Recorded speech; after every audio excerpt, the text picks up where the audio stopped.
किस्मत या चमत्कार, रास्ते में मिले लड्डू गोपाल की सच्ची कहानी 2021। हरे कृष्णा, राधे राधे।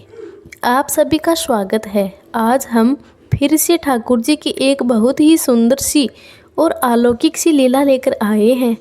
आज की इस लीला कथा को सुनकर आप भी हैरान और चकित हो जाएंगे। कैसे एक भक्त को रास्ते में पड़े हुए लड्डू गोपाल जी मिले और उनके साथ उन्हें मिला चांदी का सिंहासन, ठाकुर जी के आभूषण, उनके हाथ का कड़ा, पैर की पायल, माला और मुकुट, सब कुछ जो लड्डू गोपाल जी के पास ही पोटली में बंधा हुआ था। कैसे उन्होंने अपने भक्त के साथ लीला की, ये लीला कथा सुनकर आप भी हैरान हो जाएंगे और इस सोच में पड़ जाएंगे कि ठाकुर जी को इतना प्रेम करने के बाद, उन्हें इतनी सारी सुंदर सुंदर चीज़ें पहनाने के बाद क्यों किसी ने ठाकुर जी को रास्ते में छोड़ दिया। और अरविंद जी के पास आने के बाद ठाकुर जी ने उनके जीवन में क्या ऐसी अद्भुत लीला की जिससे उनके परिवार वाले भी ठाकुर जी के भक्त बन गए। तो चलिए आज की लीला कथा आरंभ करते हैं। पश्चिम बंगाल में रहने वाले अरविंद जी स्टूडेंट है। हर रोज़ वह अपनी पढ़ाई के लिए ट्यूशन जाते हैं। उनके गांव में भगवान श्री कृष्ण की उतनी पूजा नहीं होती, ना ही कोई भी ठाकुर जी का भक्त है, लेकिन फिर भी पता नहीं कैसे बचपन से ही वह ठाकुर जी के परम भक्त है। भगवान श्री कृष्ण से उन्हें कैसे प्रेम हुआ ये उन्हें खुद भी नहीं पता, लेकिन हमेशा ही उनके मन में एक ही भाव आता कि मैं लड्डू गोपाल जी की सेवा करूंगा। लेकिन मन में भाव आने के बाद भी पढ़ाई को लेकर वह इतना ज़्यादा व्यस्त रहते कि कभी भी लड्डू गोपाल जी को अपने घर नहीं लेकर आए। और शायद उनके मन की इस इच्छा को पूरा करने के लिए ही ठाकुर जी उन पर कृपा करने आए। एक दिन वह ट्यूशन से घर वापस आ रहे थे। घर वापस आते समय उन्होंने देखा कि रास्ते के एक साइड में एक बड़े से लड्डू गोपाल जी पड़े हुए थे, जो लगभग 10 नंबर के होंगे। लड्डू गोपाल जी को देखते ही वह हैरान हो गए। उन्होंने सोचा, अरे जब मैं सुबह ट्यूशन गया था तब तो ये लड्डू गोपाल जी यहाँ नहीं थे, अब अचानक से यहाँ पर लड्डू गोपाल जी कैसे आ गए? किसने इन्हें ऐसे रास्ते में छोड़ा होगा? कहीं लड्डू गोपाल जी किसी के पास से गिरे तो नहीं होंगे? वह इधर उधर देखने लगे, लेकिन वहाँ पर कोई भी नहीं था जिससे वह लड्डू गोपाल जी के बारे में पूछ सके।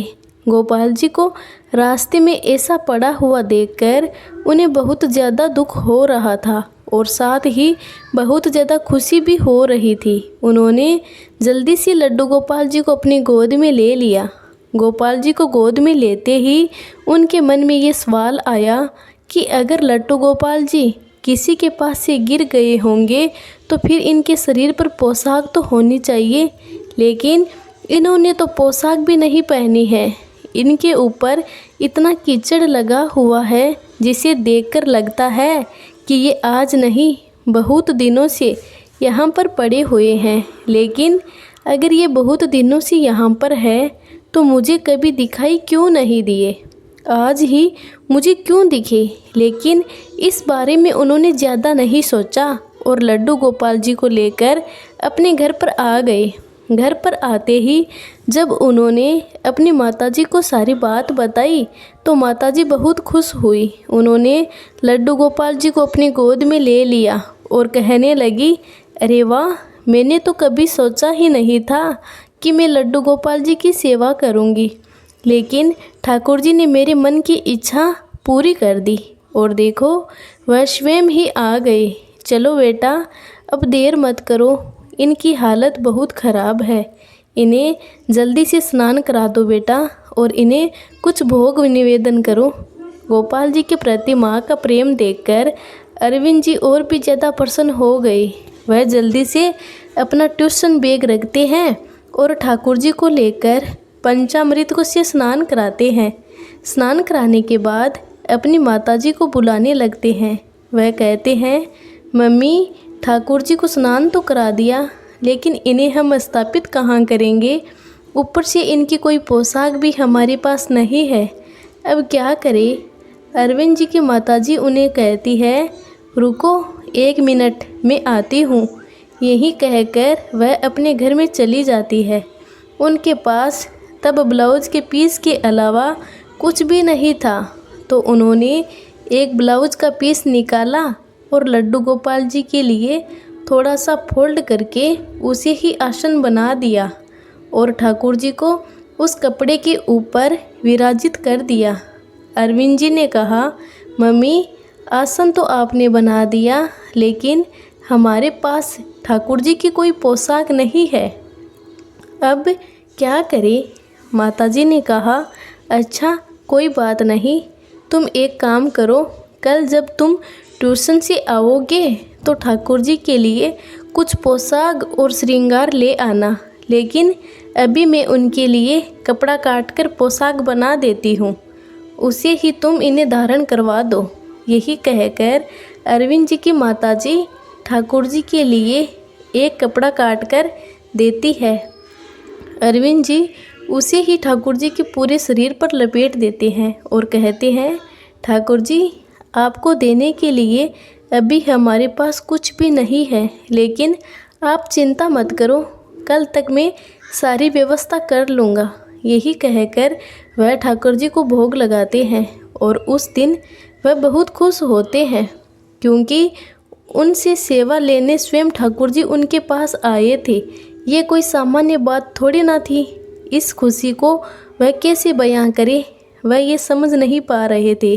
अगले दिन अरविंद जी ठाकुर जी को नींद से जगाते हैं, उन्हें स्नान आदि कराते हैं, उन्हें भोग लगाते हैं और कहते हैं, ठाकुर जी आप यहीं रहो, मैं जब ट्यूशन से घर वापस आऊँगा तो आपके लिए पोशाक और आपका श्रृंगार लेकर आऊँगा और मैं आपको बहुत सुंदर से सजाऊँगा।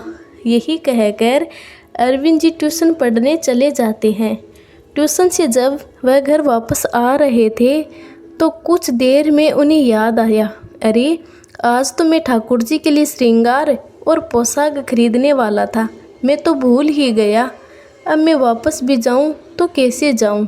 यहाँ से शहर बहुत दूर है, अब क्या करूं? यही सोचकर अरविंद जी थोड़ा चिंता में पड़ जाते हैं और मन में सोचते हैं, ठीक है, कल मैं बिल्कुल नहीं भूलूंगा और ठाकुर जी के लिए पोशाक ज़रूर लेकर आऊँगा।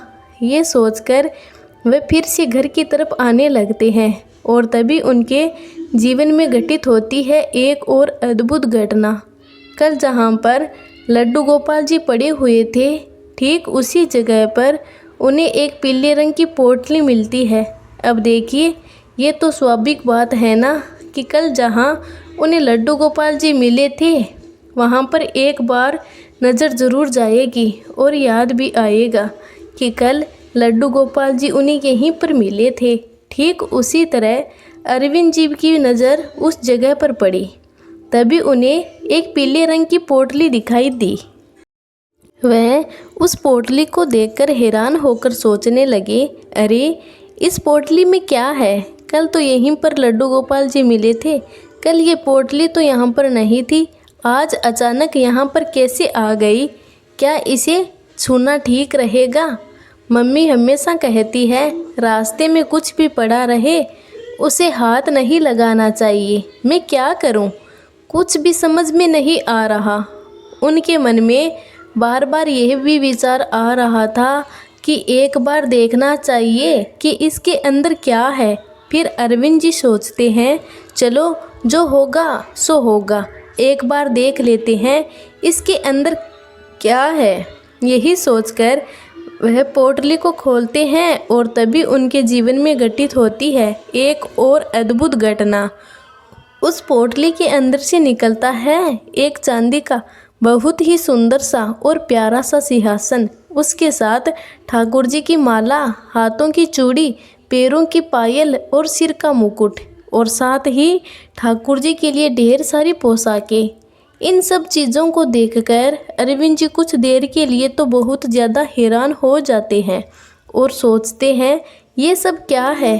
क्या ये सचमुच ठाकुर जी की लीला है, कुछ समझ में नहीं आ रहा, मैं क्या करूं। फिर वह सोचते हैं चलो जो होगा सो होगा, लेकिन अभी तो मैं इस घर लेकर जाता हूँ, क्योंकि क्या पता ठाकुर जी ये अपने लिए ही लेकर आए हो और इसीलिए मैंने ही इसे देखा। चलो मैं इसे लेकर चलता हूँ और आज इसी से मैं ठाकुर जी का श्रृंगार करूँगा। अरविंद जी उस पोटली को लेकर अपने घर पर आ जाते हैं और आज की लीला फिर से अपनी माँ को बताते हैं। अपने बेटे की बातों को सुनकर उसकी माँ बहुत खुश होती है और कहती है, देखो बेटा, ये सब कुछ ठाकुर जी की ही लीला है। अगर ये ठाकुर जी की लीला न होती तो क्या ठाकुर जी तुम्हें मिलते। और देखो कल हम कैसे परेशान हो रहे थे, कल ठाकुर जी के लिए श्रृंगार नहीं था, इसीलिए आज ठाकुर जी ने स्वयं ही अपनी व्यवस्था कर ली है। इससे बड़ा चमत्कार हमारे जीवन में और क्या हो सकता है। तुम जाओ इन सारी चीज़ों पर थोड़ा सा गंगा जल छिड़क दो और ऐसे ठाकुर जी को धारण कराओ। जल्दी से अरविंद जी सारी चीज़ें पर थोड़ा सा गंगा जल छिड़क कर शुद्धिकरण करते हैं और ठाकुर जी को सिंहासन पर स्थापित करते हैं। उस पोटली में जो कुछ भी था, उनका मुकुट, माला, बांसुरी, हाथों की चूड़ी, पैरों की पायल, सब कुछ ठाकुर जी को एकदम फिट आता है। वो समझ जाते हैं कि ये सब ठाकुर जी की ही लीला है, नहीं तो ये सब कुछ ठाकुर जी को जितना फिट कैसे आ सकता है। और सिंहासन को तो देखो, वो तो थोड़ा छोटा बड़ा हो सकता था, लेकिन सिंहासन पर भी ठाकुर जी बिल्कुल आराम से बैठ पा रहे हैं। ये सब कुछ लीला नहीं तो और क्या है। अब तो ठाकुर जी को पाकर उनका जीवन ही बदल गया था। उन्हें लगता जैसे उसके जीवन में ठाकुर जी के बिना कोई सुख ही नहीं है। अब तो सारे सुखों की प्राप्ति हो गई है। अब अरविंद जी जब हर रोज़ ट्यूशन जाते थे, उससे पहले ही ठाकुर जी को नींद से जगाते, उनका श्रृंगार आदि करके उन्हें भोग लगाकर ही ट्यूशन जाते थे। ऐसे ही दिन बीत रहे थे और तभी उनके जीवन में घटित हुआ ठाकुर जी का एक और अद्भुत चमत्कार। एक दिन अरविंद जी बहुत ज़्यादा ही व्यस्त थे। उन्हें सुबह उठने में थोड़ी देर हो गई तो वह ठाकुर जी से कहने लगे, लल्ला तुम यहाँ पर ही सोए रहो, मुझे जल्दी से ट्यूशन जाना है। आज मम्मी तुम्हारी सेवा करेंगी और हाँ, तुम बिल्कुल शैतानी मत करना। मम्मी जो भी सेवा करेंगी न, उसे मन से स्वीकार कर लेना। ये कहकर अरविंद जी ट्यूशन के लिए निकल जाते हैं। जब वह ट्यूशन से वापस आते हैं तो देखते हैं कि उनकी माँ कुछ काम कर रही थी। उन्हें देखकर वह मम्मी से पूछते हैं, अच्छा मम्मी, लड्डू गोपाल को उठाया क्या? उन्हें स्नान, श्रृंगार और भोग लगा दिया है ना? माताजी बहुत हैरान होती है, अरविंद जी की तरफ देखती है और कहती है, अरे ये क्या कह रही हो तुमने लड्डू गोपाल को नहीं उठाया क्या? अरविंद जी कहते हैं, नहीं मम्मी, आज मुझे ट्यूशन जाने में देर हो रही थी, इसीलिए मैं जल्दी जल्दी चला गया। तुमने लड्डू गोपाल को एक बार भी नहीं देखा, वो क्या कर रहा है? मैं तुम्हें जल्दी जल्दी में बता नहीं पाया, पर तुम्हें एक बार लड्डू को देखना चाहिए था ना। तो अरविंद जी की मम्मी कहती है, वो क्या है ना बेटा, आज खेतों में बहुत काम था, इसीलिए सुबह से मैं लड्डू को देखने भी नहीं गई।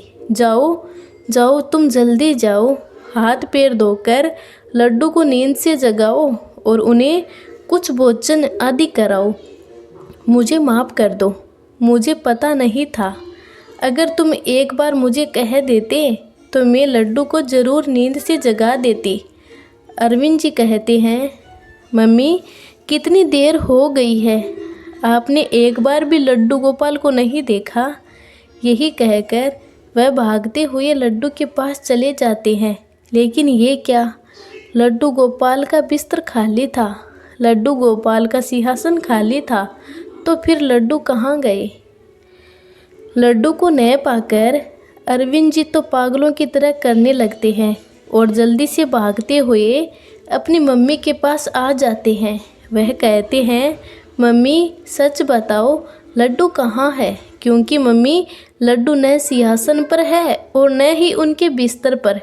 तुम जल्दी से मेरे साथ चलो। ये कहकर वह भागते हुए अपनी मम्मी का हाथ पकड़कर मंदिर की तरफ ले जाते हैं, लेकिन वहाँ जाकर देखते हैं कि लड्डू गोपाल जी वहाँ भी नहीं है। दोनों ही गोपाल जी के खाली सिंहासन को देखकर रोने लगते हैं। अरविंद जी की माता जी रोते रोते लल्ला से कहती है, लल्ला तू अपनी माँ से नाराज़ हो गया और सब कुछ छोड़कर चला गया, अपनी मैया को अपने भाई को छोड़कर चला गया। लल्ला मुझे पता है मुझसे भूल हुई है, लेकिन मुझसे तो अनजाने में भूल हुई है ना, क्या इसकी भी मुझे सज़ा भुगतनी पड़ेगी। ये कहकर वह फूट फूट कर रोने लगती है। अरविंद जी भी अपनी मम्मी की गोद में सिर रखकर फूट फूट कर रो रहे थे, जैसे उनका सब कुछ खो गया हो। लल्ला नहीं थे तो जैसे उनका जीवन ही अंधकार हो गया था। अरविंद जी कहते हैं, मम्मी मैं अपने भाई के बिना कैसे जीऊँगा। तुम बताओ वो मुझसे कितना प्रेम करते थे, वह अपने भाई को छोड़कर कैसे जा सकते हैं। अब अरविंद जी बहुत रो रहे थे। उनकी माँ ने सोचा, अगर मैं भी इसके साथ रोऊंगी तो ये और भी ज़्यादा दुखी हो जाएगा। इसीलिए अरविंद जी की माँ उन्हें समझाते हुए कहती है, देखो बेटा ये समझ लो कि शायद वह कुछ दिन के लिए ही हमारे पास सेवा लेने आए थे, क्या पता वह किसी और के पास सेवा लेने गए हो। तुम रो मत, अगर तुम सच्चे दिल से उन्हें बुलाओगे ना तो वह ज़रूर आ जाएंगे। तुम इतनी चिंता मत करो, और अगर वह नहीं भी आते हैं तो भी मैं तुम्हें लड्डू गोपाल जी ला कर दूँगी। तुम इतना रोओगे तो उन्हें भी तो कष्ट होगा ना बेटा। मम्मी की बातों को सुनकर अरविंद जी को और भी ज़्यादा रोना आ रहा था। वो समझ ही नहीं पा रहे थे अब मैं अपने लल्ला को कहाँ ढूंढूं। दूसरी तरफ अरविंद जी की माँ मन ही मन रो रही थी और बार बार ठाकुर जी से क्षमा मांग रही थी। ठाकुर जी वापस आ जाओ, वापस आ जाओ, मुझसे जो भी भूल हुई है उसकी सज़ा मुझे मिलनी चाहिए, लेकिन अपने भाई को क्यों इतना कष्ट दे रहे हो। यही कहकर दोनों माँ बेटे ठाकुर जी के सिंहासन पर अपना माथा रखकर रोने लगते हैं। रो रो कर दोनों का बुरा हाल होता है, लेकिन तभी उनके जीवन में घटित होती है एक अद्भुत घटना। जैसे ही सिंहासन से उन्होंने अपना सिर उठाया तो देखते हैं सिंहासन पर लड्डू गोपाल जी विराजमान है, जो अरविंद जी और उनकी मम्मी के जीवन का एक बहुत बड़ा चमत्कार था। लड्डू गोपाल जी इस कलयुग में भी भक्तों के साथ ऐसे चमत्कार कर सकते हैं, ये तो आप इस लीला को सुनकर ही समझ सकते हैं। लड्डू गोपाल जी को पाकर दोनों ही बहुत खुश थे और उसी दिन दोनों ने ये प्रतिज्ञा की कि कुछ भी हो जाए, लेकिन सबसे पहले हम अपने लड्डू गोपाल की सेवा करेंगे, उसके बाद ही कोई और काम करेंगे। तभी से अरविंद जी और उनकी मम्मी दोनों मिलकर लड्डू गोपाल जी की बड़ी प्रेम से सेवा करने लगे। अब तो उनका लड्डू गोपाल से ऐसा प्रेम हो गया कि वे एक पल भी लल्ला को छोड़कर नहीं रह पाते। जहाँ कहीं भी जाते अपने लल्ला को साथ लेकर जाते, ताकि उनकी सेवा में कोई भी कमी न रहे। एक बात हमेशा याद रखिए, ठाकुर जी कभी भी अपने भक्तों से नाराज़ नहीं होते, लेकिन कि एक पल भी लल्ला को छोड़कर नहीं रह पाते। जहाँ कहीं भी जाते अपने लल्ला को साथ लेकर जाते, ताकि उनकी सेवा में कोई कमी न रहे। एक बात हमेशा याद रखिए, ठाकुर जी कभी भी अपने भक्तों से नाराज़ नहीं होते, लेकिन हमारी गलती को सुधारने के लिए हमें शिक्षा ज़रूर देते हैं। अरविंद जी की मम्मी की भूल सुधारने के लिए ही शायद लड्डू गोपाल जी कुछ देर के लिए अदृश्य हो गए थे, लेकिन भक्तों के प्रेम के सामने वह फिर से हार गए और वापस आ गए। अब आप ही बताइए, ठाकुर जी की ये प्यारी सी लीला आपको कैसी लगी। अगर अच्छी लगी हो और आपके दिल को स्पर्श किया हो तो प्लीज़ वीडियो को ज़्यादा से ज़्यादा शेयर कर दीजिए, ताकि हर कोई ठाकुर जी की इस प्यारी लीला कथा को सुन पाए। दोस्तों, जाने से पहले कमेंट में जय श्री कृष्ण ज़रूर लिखें। हमारे चैनल को सब्सक्राइब करना ना भूलें। धन्यवाद। जय श्री कृष्णा।